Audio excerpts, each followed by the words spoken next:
Hello friends, કેમ છો બધા? તમારી પોતાની ચેનલ નિશા પટેલ ગુજરાતીમાં તમારું સ્વાગત છે અને હું છું નિશા. આજે આપણે કોઈ પણ પ્રકારના પ્રિઝર્વેટિવ વિના મેંગો જામની રેસીપી બનાવીશું ફ્રેન્ડ્સ. બજારમાંથી મેંગો જામ લઈએ તો એમાં ફ્લેવર માટે કેટલા બધા ફ્લેવર એજન્ટ અને પ્રિઝર્વેટિવ્સ નાખેલા હોય છે. એમાં નેચરલ કેરી તો 10 થી 20% પણ નથી હોતી. તો આજે આપણે એકદમ ચોખ્ખો ઘરના જ સામાનથી મેંગો જામની રેસીપી બનાવીશું. એના માટે મેં આ 2 પાકી કેરી લઈ લીધી છે. મેં આ કેસર કેરી લીધી છે. તમે કોઈ પણ વેરાયટીની કેરી લઈ શકો છો, જે પણ તમારી પાસે અવેલેબલ હોય.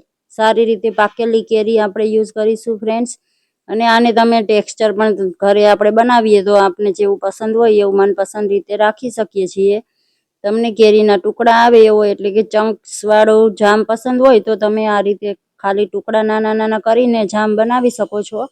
અને સ્મૂથ ટેક્સચર પસંદ હોય તો તમે એને પ્યુરી બનાવીને બનાવી શકો છો. હું આજે બે મિક્સમાં હોય એ રીતનો જામ બનાવીશ. થોડા ટુકડા પણ એડ કરીશ અને પ્યુરીને પણ એડ કરીશ. ફ્રેન્ડ્સ, તમે મારી ચેનલ પર પહેલી વાર આવ્યા હોય, મારી ચેનલને સબસ્ક્રાઇબ ન કરી હોય તો પ્લીઝ ચેનલને સબસ્ક્રાઇબ કરી દો અને બેલ આઇકનને પ્રેસ કરી દો, જેથી મારી નવી વિડીયોની નોટિફિકેશન તમને મળતી રહે. તો હવે આપણે આ બંને કેરીનો પલ્પ આ રીતે કટ કરી લીધો છે. હવે આને મિક્સરના જારમાં એડ કરીશું આપણે. પાણી આપણે આમાં એકદમ પણ એડ નથી કરવાનું ફ્રેન્ડ્સ, એ વાતનું ખાસ ધ્યાન રાખીશું. આપણે એને આમ જ પીસી લેશું કેરીના ટુકડાને. અને મેં આ પેન લીધું છે, જે પણ પેનમાં તમે જામ બનાવવાના હોય એમાં ડાયરેક્ટ આપણે એડ કરી દેશું. આ રેસીપી બનાવવા માટે આપણે લોખંડનું કે એલ્યુમિનિયમનું વાસણ નહીં યુઝ કરીએ ફ્રેન્ડ્સ. આ રીતે નોનસ્ટિક અથવા સ્ટીલનું વાસણનો યુઝ કરીશું. હવે આમાં મેં થોડું એવું સંચળ પાવડર એડ કર્યો છે, એની ફ્લેવર બહુ સારી આવે છે.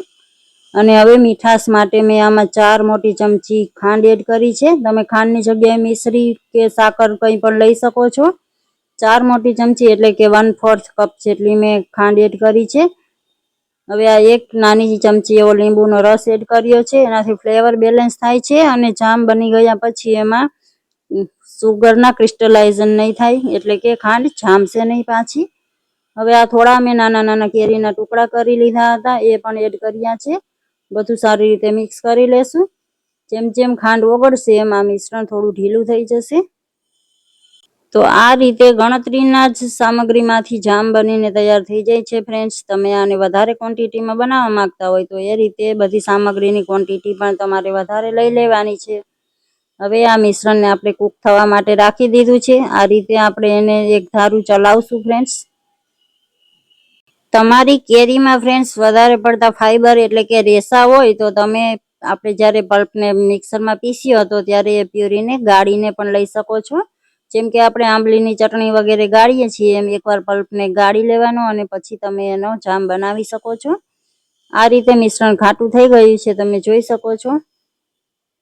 તો હવે આ મિશ્રણ કૂક થયું છે કે નહીં એ આપણે ચેક કરીશું. તો આ રીતે પ્લેટમાં થોડું મિશ્રણ એડ કરીશું અને આમાં પ્રવાહી જેવું ન લાગે, સાઈડમાં પલ્પની સાઈડમાં પાણી છૂટું ન પડે એટલે તમે સમજી શકો છો કે હવે આપણો જામ કૂક થઈ ગયો છે.